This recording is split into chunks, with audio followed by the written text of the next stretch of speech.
అపోస్తలుల కార్యముల గ్రంథం 10వ అధ్యాయం. అపోస్తలుల కార్యములు 10వ అధ్యాయము 1వ వచనం నుంచి, ఇటలీ పటాలమనబడిన పటాలంలో శతాధిపతి అయిన కొర్నేలియను భక్తి పరుడొకడు కైసరయాలో ఉండెను. అతడు తన ఇంటి వారందరితో కూడా దేవుని యందు భయభక్తులు గలవాడై ఉండి ప్రజలకు బహుధర్మము చేయుచు ఎల్లప్పుడూ దేవునికి ప్రార్థన చేయువాడు. పగలు ఇంచుమించు 3 గంటల వేళ దేవుని దేవదూత అతని ఎదురుకు వచ్చి కొర్నేలి అని పిలుచుట దర్శనమందు తేటగా అతనికి కనబడింది. భయపడి ప్రభువా ఏమని అడిగాను.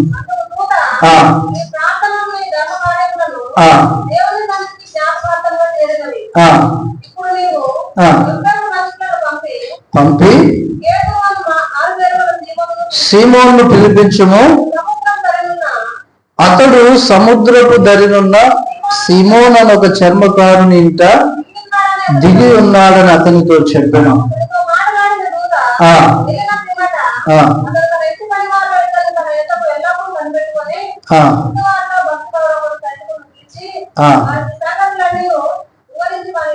ఇక్కడ మనం గమనించినట్లయితే కొర్నేలి అనేటటువంటి ఒక వ్యక్తిని గురించి దినాన మనం ధ్యానం చేద్దాం.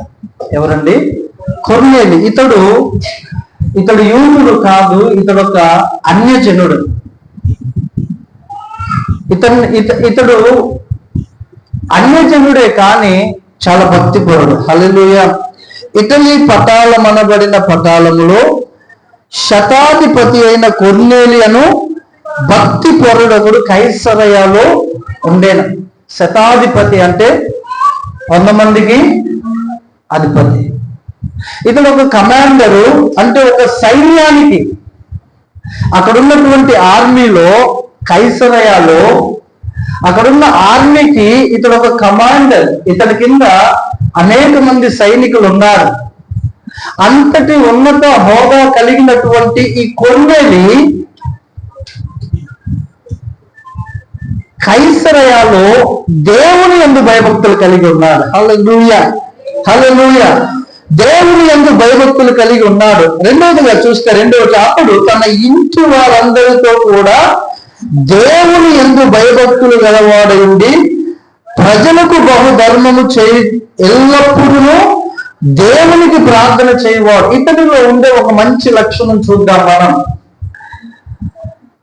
ఇంటి వారందరితో కూడా దేవుని యందు భయభక్తులు కలిగిన వ్యక్తి ఇతడు. ఇది నా చూడండి, భార్య వస్తే మందిరానికి భర్త మందిరానికి రాడు, తల్లిదండ్రులు వస్తే పిల్లలు రాడు దేవుని మందిరానికి. ఒకవేళ ఆ పిల్లలు వస్తే తల్లిదండ్రులు అందరూ క్రైస్తవ కుటుంబమే. హల్లెలూయా, హల్లెలూయా. కానీ ఇక్కడ కొర్నేలి అనేటటువంటి ఒక ఉన్నత అధికారి తన ఇంటి వారందరితో దేవుని యందు భయభక్తులు కలిగినటువంటి వ్యక్తి. మీరు గమనించండి, మన కుటుంబము గనక దేవుని యందు భయభక్తులు కలిగి ఉండటాన్ని అలవర్చుకోకపోతే దేవుని యొద్ద నుంచి వచ్చే సమస్తాన్ని, అనేకమైన వాటిని మనం కోల్పోతాం. అసలైన దేవుని యొక్క సన్నిధిని, దేవుని సంతోషాన్ని, ఆనందాన్ని, దేవుడిచ్చేటటువంటి ఆశీర్వాదాన్ని మనం కోల్పోతాం. హల్లెలూయా. ఇక్కడ చూడండి, కొర్నేలి తన ఇంటి వారందరితో దేవుని యందు భయభక్తులు కలిగిన వాడు. భక్తి కలిగిన కుటుంబం కైసరయాలో ఉంది. అంత మాత్రమే కాదు, అతడు చేస్తున్న పని ఏంటంటే అతడు ప్రజలకు బహుధర్మము చేయవాడంట.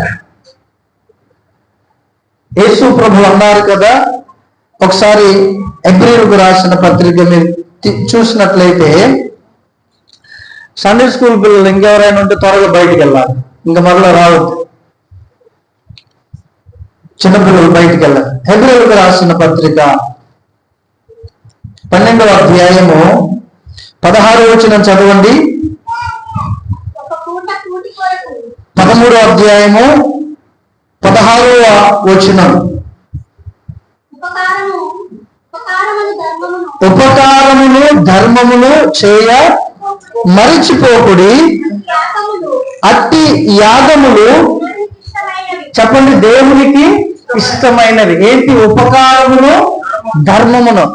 ఇక్కడ కొర్నేలి ఒక అన్యుడే, కానీ తాను ఎరిగిన దాంట్లో, తాను తెలుసుకున్న దాంట్లో చాలా భక్తి కనపరుస్తున్నాడు. తానొక్కడు భక్తి చేయటమే కాదు, తన కుటుంబంతో కలిసి భక్తి చేస్తున్నాడు. హల్లెలూయా! ఎంత ఆశ్చర్యం అండి. అలాగే ప్రజలకు బహుధర్మము చేయొచ్చు, ఎల్లప్పుడూ దేవునికి ప్రార్థన చేయవాడు. అయితే అదే క్రమంలో 3వ వచనం చూస్తే, పగలు ఇంచుమించు 3 గంటల వేళ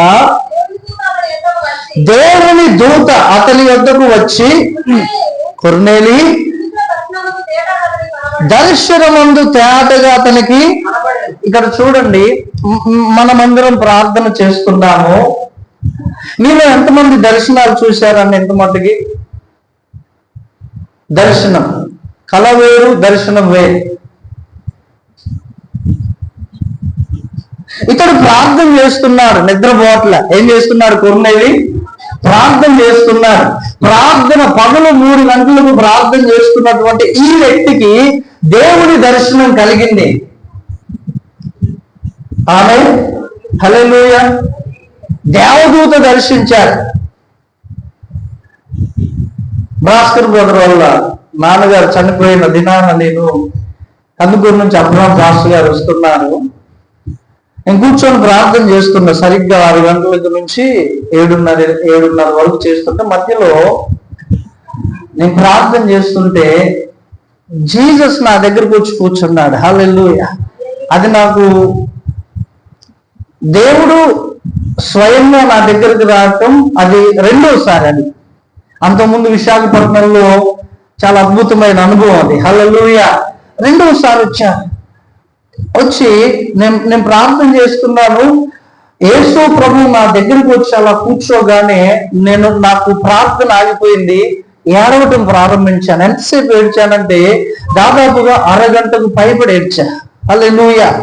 ఏం ప్రార్థన చేయాలో నాకు అర్థం కాలేదు. ఎందుకు నేను అలా ఏడుస్తూ ఒక మాట మాత్రం నాకు వస్తుంది, ప్రభువా నేను పాపిని, ప్రభువా నేను పాపిని అని ఏడుస్తూ ఉన్నా. హల్లెలూయా!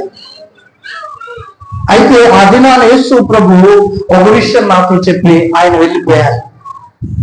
మనము ప్రార్థన చేస్తున్నప్పుడు మనకు దర్శనం కలిగే అనుభవం మనం కలిగి ఉండాలి. కొన్నేళ్ళకి అనుభవం ఉంది. హల్లెలూయా! కొన్నేళ్ళకి అనుభవం ఉంది. అక్కడ మీరు చూడండి 4వ వచనం, అతడు తేరు చూచి, చూసారా? ఫస్ట్ టైం కావచ్చు కొర్నేలికి. అందుకనే ఒకసారి అతను ప్రార్థన చేసుకునేవాడు, ఇంటి వారందరితో నెమ్మది పొందేవాడు, సమాధానం పొందేవాడు. కానీ ఎప్పుడైతే ఆ దినాన పగలు 3 గంటలకు ప్రార్థిస్తూ దేవదూత రాగానే ఒక్కసారిగా భయపడిపోయారు, ఉలిక్కి పడిపోయారు. అయితే అక్కడ చూడండి 4వ వచనం, ప్రభువా ఏమని కొర్నేలి అని దేవదూత పిలిస్తే ఇతడేమన్నాడు? ప్రభువా ఏమని? ఏంటి ప్రభువా చెప్పు. మీకు విషయం తెలుసా? దేవదూతల పరిచర్య ఇప్పటికీ జరుగుతుంది, ఇక ముందు కూడా జరుగుద్ది. హల్లెలూయా! మనము ప్రార్థన చేస్తున్నాము అని అంటే ప్రతిరోజు ప్రతిదినం మనం ఎక్కడికి వెళ్ళినా కానీ మనతో కొన్ని దేవదూతలు దేవుడు ఆల్రెడీ నియమించారు. మీకు ఎలాగని అడిగితే ఒకసారి మరలా హెబ్రీయులకు రాసిన పత్రిక చూడండి. హెబ్రీయులకు రాసిన పత్రికలో అక్కడ దేవుడు చాలా స్పష్టముగా వ్రాయించుంచారు. హల్లెలూయా! హెబ్రీయులకు రాసిన పత్రిక 1వ అధ్యాయం చూడండి.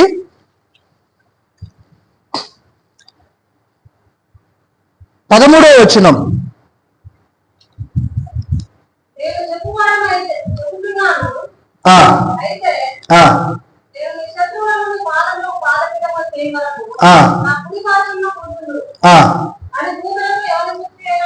ఇది చూసారా, దూతలతో ఎవరిని గూర్చి అయినను ఎప్పుడైనాను చూసారా చెప్పినంటూ 14వ వచనం చూడండి. అందరూ వీరందరూ అంటే ఎవరు? వీరందరూ అంటే ఎవరు? దేవదూతలు. చెప్పండి, ఎవరు? దేవదూతలు. వీరందరూ రక్షణను స్వాస్థ్యము పొందబో వారికి పరిచారము చేయుటకై పంపబడిన సేవకులైన. ఇప్పుడు చెప్పండి, దేవదూతలు మనకు పరిచారం చేయడానికి దేవుడు పంపాడా లేదా?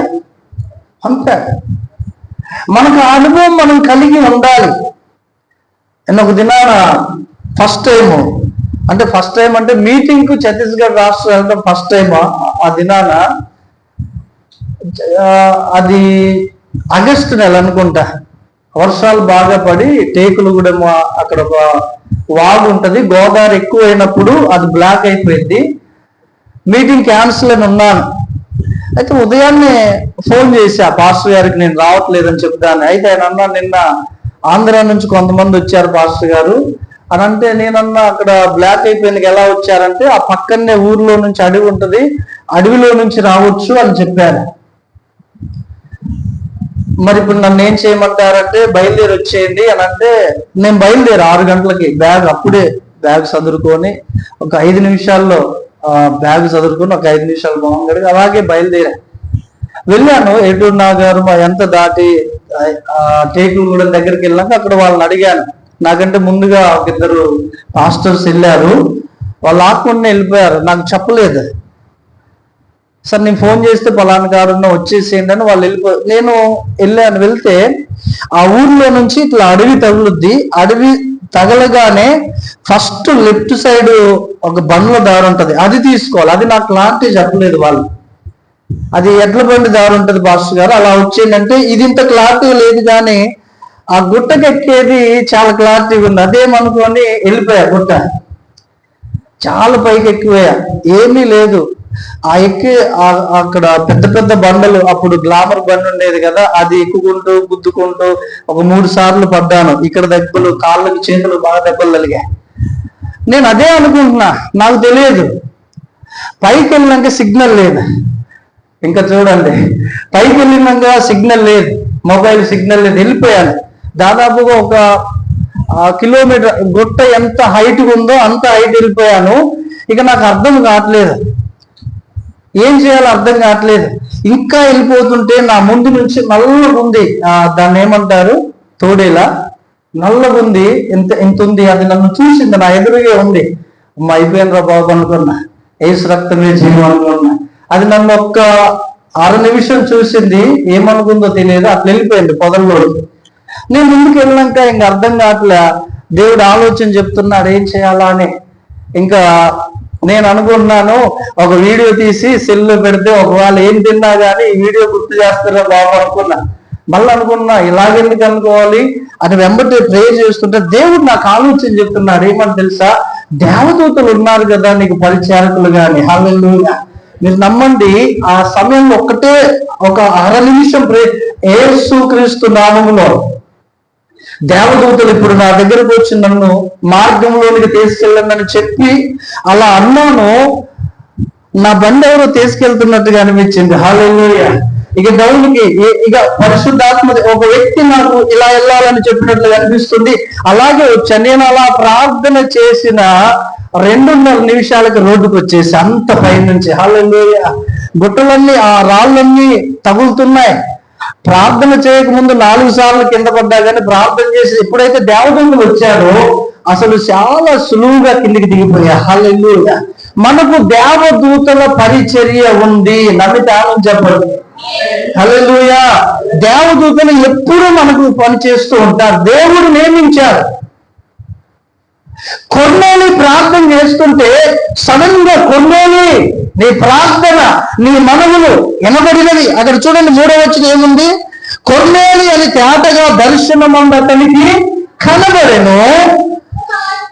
దూత వైపు తేరి చూచి భయపడి ప్రభువా ఏమని అడిగినందుకు దూత, నీ ప్రార్థనలను నీ ధర్మ కార్యములు దేవుని సన్నిధికి జ్ఞాపకార్థముగా చేరినవి. హల్లెలూయా, హల్లెలూయా. ఇంకా చదవండి కింద. ఇప్పుడు నీవు యొప్పేపు మనుషులను పంపి పేతురు అను మారు పేరు గల సీమోనును పిలిపించుము. అతడు సముద్రపు దరినున్న సీమోనును ఒక చర్మకారుని ఇంట దిగి ఉన్నాడని అతనితో చెప్పెను. అతనితో మాట్లాడిన దూత వెళ్ళిన పిమ్మట అతడు తన ఇంటి పనివారిలో ఇద్దరిని తన యొద్ద ఎల్లప్పుడూ కనిపెట్టుకుని ఉండే వారిలో భక్తి పరుడకు ఒక సైనికుణ్ణి పిలిచి వానికి సంగతులన్నీ వివరించి వారిని యొప్పేకి పంపారు. ఇక్కడ చూడండి, దేవదూత మాట్లాడినాడు, వెళ్ళిపోయారు. ఏమని మాట్లాడినాడంటే, కొర్నేలి యొప్పేలో సీమోన్ అనేటటువంటి ఒక పేతురు అనేటటువంటి ఒక సీమోన్ ఉన్నాడు. అతడు సీమోన్ అనేటటువంటి చర్మకారుని ఇంట్లో దిగి ఉన్నాడు. కాబట్టి నీవు మనుషుల్ని పంపి అక్కడ ఉన్నటువంటి పేతుడిని పిలిపించుకో.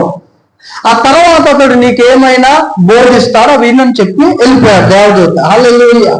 ఇక్కడ మీరు చూస్తే, ఎప్పుడైతే దేవదూత వెళ్ళిపోయాడో, దేవదూత మాట్లాడి వెళ్ళిపోయిన పిమ్మట తన పని వారిని ఎంతమందిని పిలిచాడు? ఇద్దరిని. మీరు గమనించండి, ఇద్దరు పనులను పిలిచారు.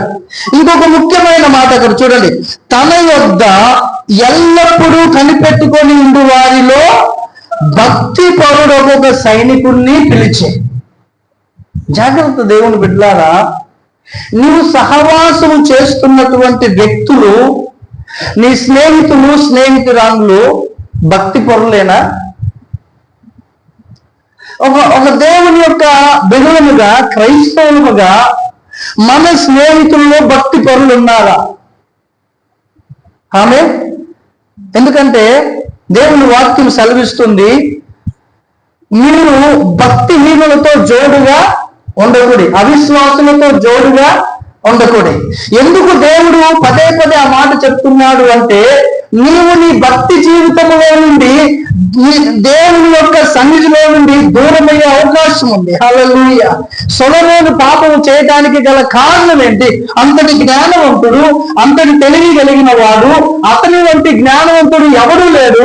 కానీ అతడు పాపము చేయడానికి, అతడు దేవుణ్ణి విడిచి విగ్రహాలను పూజించడానికి కారణం ఏంటంటే, అతడు చేసుకునేటువంటి అన్య స్త్రీలు, అన్య భార్యలే.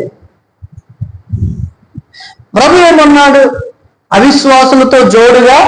ఒకసారి ఆ మాట కొరింథీయులకు రాసిన 2వ పత్రిక, కొరింథీయులకు రాసినటువంటి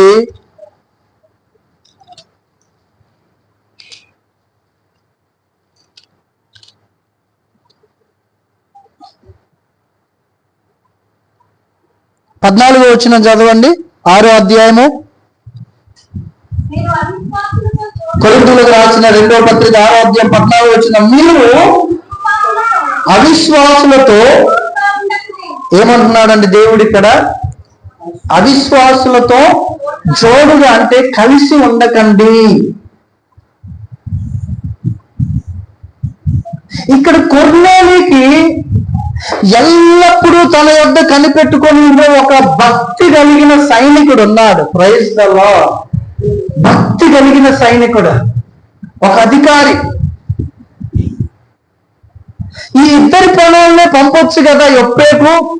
ఎందుకు భక్తి కలిగినటువంటి ఈ సైనికుడిని పంపిస్తున్నారంటే, ఒకవేళ ఈ ఇద్దరు పంపించిన పని సరిగా చేయరేమో, కాబట్టి నా యొద్ద ఎల్లప్పుడూ కనిపెట్టుకొని ఉండే ఈ సైనికుడు ఈ భక్తి పనులు కనుక వెళ్తే నేనేదైతే చెప్పి పంపించానో అది ఖచ్చితంగా 100% చేస్తాడు. ఒక నమ్మకం. హల్లెలూయా, హల్లెలూయా. అయితే వాళ్ళు బయలుదేరి వెళ్ళారు. ఇంతకు కొర్నేలి ఉన్నది ఎక్కడ? కైసరయాలో. ఎక్కడున్నాడు కొర్నేలి? కైసరయ. ఎక్కడికి పంపించాడు ముగ్గురిని? యొప్పేకు. ఎక్కడికి పంపించాడు? యొప్పే. అంటే కైసరయా నుండి యొప్పేకు 50 మైళ్ళు, అంటే 50 కిలోమీటర్లు ఉంటది. సుమారుగా. వీళ్ళు 9వ వచనం చూడండి. మరునాడు వారు ప్రయాణమైపోయి పట్టణమునకు సమీపించినప్పుడు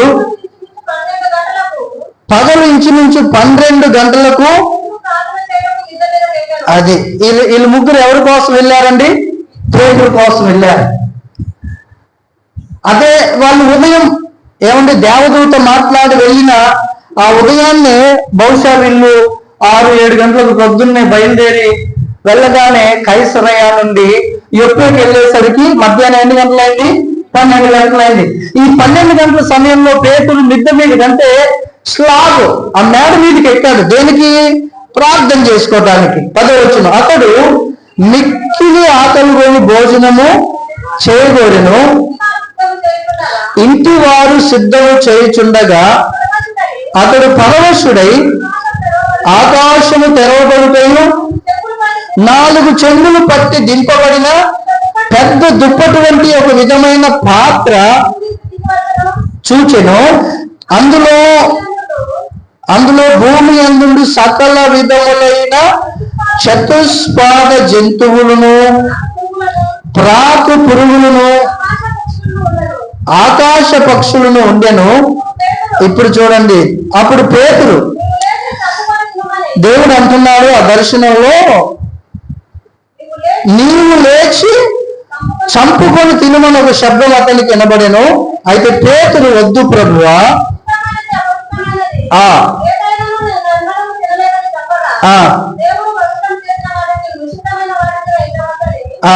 మరలా రెండో మార ఆ శబ్దం అతనికి ఇలాగ ఉమ్మాను జరిగిన వెంటనే ఆ పాత్ర ఆకాశమునకు. ఇప్పుడు చూడండి, పేతురు 12 గంటల సమయంలో ప్రార్థన చేస్తున్నాడు, కానీ భయంకరమైన ఆకలి అవుతుంటే అలా ప్రార్థన చేస్తున్న ఆ వ్యక్తి ఉన్నట్టుండి ఆత్మలో పరవశుడయ్యాడు. ఆత్మలో పరవశుడైపోయాడు. హల్లెలూయా. కొన్నిసార్లు నాకు అనుభవం ఉంది, ప్రార్థన చేస్తూనే ఉంటాను, ఆత్మలో వెళ్ళిపోయి ఒక వ్యక్తితో మాట్లాడి లేదా ఆ వ్యక్తికి ప్రార్థన చేసి అతడున్న పరిస్థితి నుంచి విడిపించేటటువంటి ఆ కృప దైవజనులకు దేవుడు ఇచ్చాడు. ఆమేన్. హల్లెలూయా. ఇతడు పరవశుడైపోగానే చూస్తున్నాడు ఆ విషయంలో దర్శనంలో 4 చెంగులు పట్టి దింపబడుచున్న ఒక దుప్పటి వంటిది. అందులో ఆకాశ పక్షులు ఏమేమి ఉన్నాయంటే చూడండి, నానా విధములైన 4 చతుష్పాద అంటే 4 కాళ్ళ జంతువులను, ప్రాకు పురుగులు అంటే పాములు, తేళ్లు, ఆకాశ పక్షులను ఉండెను. ఇవన్నీ ఉండగానే మీరు గమనించండి, దేవుడు అంటున్నాడు వీటిని చంపుకొని తినంటున్నాడు. హల్లెలూయా. పేతురు ఎవరు చెప్పండి? పేతురు ఎవరు? ఒక యూదుడు. పేతురు ఎవరండి? యూదుడు. యూదులు ఎలా ఉంటారంటే చాలా నిష్ఠగా ఉంటారు. అప్పటికి పాత నిబంధన గ్రంథంలో ఇవి తినాలి, ఇవి తినొద్దు, వీటిని ముట్టుకోవాలి, వీటిని ముట్టుకోవద్దు అని లేవియాకాండం మొత్తము వాటి గురించే ఉంటది, జంతువుల గురించి. దేవుని స్తోత్రం. అయితే పేతురు అన్నాడు, అయ్యా అపవిత్రమైనవి, నిషిద్ధమైనవి నేను ఎప్పుడు తినలేదు నాయన అంటే దేవుడు అంటున్నాడండి, దేవుడు పరిశుద్ధపరుచిన వాటిని చదవండి ఆ మాట, నీవు నిషిద్ధమైన వాటిగా. ఎందుకు ఈ మాట చెప్పాడు? మీరు దీన్ని బాగా అర్థం చేసుకోవాలి. అపవిత్రమైనవి, నిషిద్ధమైనవి నేను తినను ప్రభువా అన్నాడు పేతురు. కానీ ఇక్కడ దేవుడు అంటున్నాడు, దేవుడు పవిత్రపరిచినవి నీవు నిషిద్ధమైనవిగా తినకూడనివిగా ఎంచవద్దు అంటున్నారు. అంటే యేసు ప్రభు శిలువ మరణం పొందక ముందు కొన్ని అపవిత్రమైన జంతువులు ఉన్నాయి, అపవిత్రమైనటువంటి పక్షులు ఉన్నాయి, అపవిత్రమైనటువంటి జలచరములు ఉన్నాయి. ఎప్పుడైతే యేసు ప్రభు శిలువలో రక్తం కార్చాడో అప్పుడు అన్ని కూడా దేవుడు పరిశుద్ధపరిచాడు. హల్లెలూయా. అంటూ దీనికి ఒక ఆత్మీయమైన అర్థం తెలియజేయటానికే పేతురుకి దర్శనం ఇచ్చాడు. ఏమిటయ్యా ఈ ఆత్మీయమైన దర్శనం అంటే, యూదులు అన్య జనులతో సాంగత్యం చేయకూడదు. చెప్పండి, యూదులు అన్య జనులతో. ఇప్పుడు యేసు ప్రభు యాకోబు బావి దగ్గరికి వెళ్ళినప్పుడు ఈ సమరయ స్త్రీని యేసు ప్రభు అంటాడు కదమ్మా, నాకు కొన్ని నీళ్లు ఇయ్యనంటే, అయ్యా మీరేమో యూదులు మేమేమో సమరయులు. సమరయులు అంటే అన్య జనులకి యూదులకి పుట్టినటువంటి వ్యక్తులు వీళ్ళు సమరయులు. ఎవరికంటే అన్య జనులకి యూదులకి పుట్టినటువంటి వ్యక్తులు సమరయులు. అయ్యా మేము అపవిత్రమైన వారం కదా, మీరేమో యూదులు కదా, మేమిచ్చే నీళ్ళు మీరు ఎట్లా తాగుతారు? యేసు ప్రభు అంటారు, నేనిచ్చి నీళ్ళు తాగితే నీ జీవితంలో దప్పిదనం అంటాడు. హల్లెలూయా, హల్లెలూయా. అంటే చూడండి, యూదులు అన్య జనులతో సాంగత్యము చేయరు. పేతురు ఇక్కడ దేవుడైతే కొర్నేలితో మాట్లాడినాడు. ఏమని? యొప్పే సముద్ర తీరంలో ఆ ఒడ్డు మీద సీమోన్ అనే చర్మకారుడు అంటే చెప్పులు కుట్టేవాడు అని అనుకోకండి. చర్మకారుడు అంటే ఆ దినాల్లో ప్రత్యక్ష గుడారం కానీ ఆ దినాల్లో ఇప్పుడు పేపర్ బైబిల్ కానీ అప్పుడు ఏమంటారండి, తోలుతోటే తోలు మీద అక్షరాలు రాసేవారు. అంటే చర్మమును చాలా విధాలుగా ఉపయోగించేవారు. హల్లెలూయా. కొంతమంది బేరాలకు కూడా ఉపయోగించేవారు చర్మాన్ని. అర్థమవుతుందా మీకు? చర్మకారుడు అయితే ఈ యొక్క దర్శనం ఇవ్వటానికి కారణం ఏంటంటే, ఒకవేళ పేతురు కొర్నేలి అన్యజనుడని అతని దగ్గరకు వెళ్ళడేమోనని ఈ దర్శనం దేవుడు చూపించాడు. హల్లెలూయా, హల్లెలూయా. అయితే వాళ్ళు వెతుక్కుంటూ వచ్చారు. కింద మీరు చదవండి. వెంటనే ముమ్మారు దేవుడు తిను తిను తిను అన్నాడు. ఇతనేమో అపవిత్రమైంది అన్నాడు. తినమని చెప్పిన తర్వాత ఇతను తినంటే అదే 4 చెంగులు కలిగిన దుప్పటి మరలా ఆకాశం అని వెళ్ళింది. ఇప్పుడు 17వ వచనం చదివినట్లయితే, పేతురు తనకు కలిగిన దర్శనం ఏమైందునేమో అని తనలో తనకు ఎటూ తోచకు ఉండగా కొర్నేలు పంపిన మనుషులు విచారించి ఇంకా తెలుసుకొని వాకిట నిలిచి వింటి వారిని పిలిచి ఇక్కడ చూడండి ఎంత స్పష్టంగా దేవుడు అంటున్నాడు. యొప్పేకి వచ్చారు. యొప్పేకి వచ్చి సముద్ర తీరముగా ఏమంట, ఎవరు ఆయన పేరేంటి? సీమోను కాదండి, పంపిన మనుషులు సీమోను ఇల్లు ఏదని విచారించి తెలుసుకొని వాకిట నిలిచి ఇంటి వారిని పిలిచారు. అప్పుడు పిలిస్తే ఇంటోళ్ళు బయటకు వచ్చారు. పేతురు అను మారు పేరు కలిగినటువంటి సీమోను ఇక్కడ దిగి ఉన్నాడని అడిగిరి. పేతురు ఆ దర్శనం గురించి యోచించుచుండగా ఆత్మ, ఇదిగో 3 మనుషులు నిన్ను వెతుకుచున్నారు, నీవు లేచి కిందికి దిగి సందేహింపక వారితో కూడా వెళ్ళుము, నేను వారిని పంపి ఉన్నానని.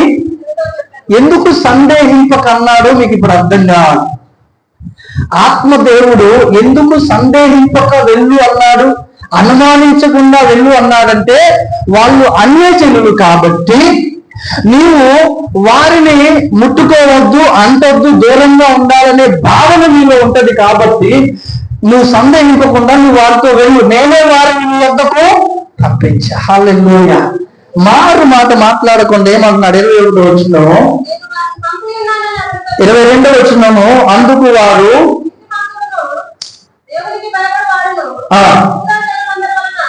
నీతిమంతుడును దేవునికి భయపడేవాడును యూదా జనులందరి వలన మంచి పేరు పొందిన వాడునైనా శతాధిపతి కొర్నేలి అని ఒక మనుష్యుడున్నాడు.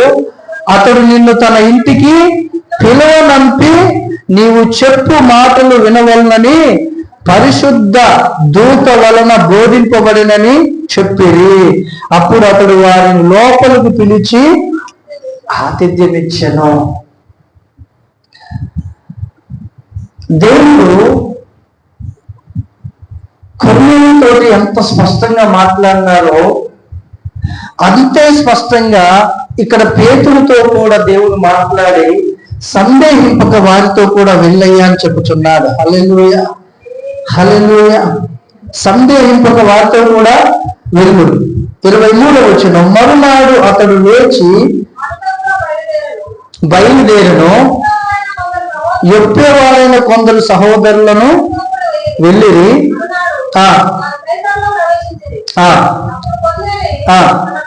తన బంధువులను ముఖ్య స్నేహితులను పిలిపించి వారి కొరకు కనిపెట్టుకొని ఉండెను.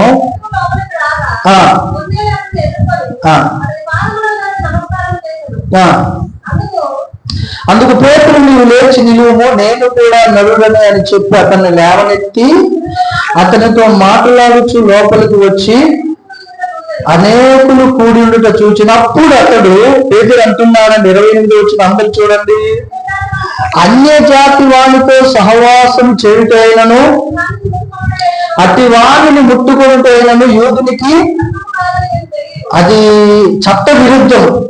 మీకు తెలియను. అయితే ఏ మనుషుడు నిషేధింపదగిన వాడని అయినను అపవిత్రుడని అయినను చెప్పకూడదని దేవుడు నాకు చూపించి ఉన్నాడు. చాలు. హల్లెలూయా. ఎంత ఆశ్చర్యం అండి. కొర్నేలికి దర్శనం వచ్చి పేతురు కొర్నేలి ఇంటికి పిలువబడి వచ్చినప్పటికీ 4 రోజులు గడిచింది. ఈ 4 రోజుల్లో కొర్నేలి చేసిన పని ఏంటో తెలుసా? వీళ్ళు ఖచ్చితంగా పేతురు ఎక్కడున్నా తీసుకొని వస్తారు. కాబట్టి నా బంధువులు ఎవరెవరంటండి, 24 వచ్చిన బంధువులను ముఖ్య స్నేహితులను పిలిపించి వారి కొరకు కనిపెట్టుకొని ఉన్నాడు. ఏమిటి కొర్నేలిలో ఇంత భారం అంటే, నేను రక్షణ పొందినట్లుగానే నా బంధువులు రక్షింపబడాలి, నేను రక్షణ పొందినట్లుగానే నా ముఖ్య స్నేహితులు రక్షింపబడాలి, నేను దేవుణ్ణి ఎరిగి ఆయన ఆనందాన్ని సంతోషాన్ని అనుభవించినట్లుగానే నా స్నేహితులు కూడా అనుభవించాలని అన్యజనులైనప్పటికీ వారి బంధువుల్ని ముఖ్య స్నేహితులను పిలిపించి ఏమంటే 2 దినాల నుంచి పేతురు కోసం ఎదురు చూస్తున్నారు. హల్లెలూయా. ఈ భారం నీకు నాకుందా ప్రియ దేవుని సంగమా? ఎన్నో విషయాలు దేవుడు మనకు నేర్పిస్తున్నాడు. మన జీవితంలో ప్రభువు కొరకు ఏమైనా కొంత, దేవుని రాజ్య వ్యాప్తి కొరకు ఏమైనా కొంత నా వంతుగా నేను దేవుని పక్షమున పనిచేయాలని ఆశ ఉందా? హల్లెలూయా. కొర్నేలి దేవుని పక్షమున తన బంధువుల్ని ముఖ్య స్నేహితులను పిలిపించి పేతురు చెప్పే సువార్త కొరకు వారి కొరకు ఎదురు చూస్తున్నారు. హల్లెలూయా. హల్లెలూయా. కళ్ళు మూసుకున్న ప్రియ దేవుని సంగమం మనం ప్రార్థన చేసుకుంటాం. ఈ మధ్యాహ్న కాల సమయంలో మనం అనేక విషయాలు చూసాం. కొర్నేలి ఒక శతాధిపతి కాదు, ఒక కమాండర్, అనేక మంది సైనికులు ఉన్నారు అతని దగ్గర. కానీ అతడు మంచి భక్తిపరుడు.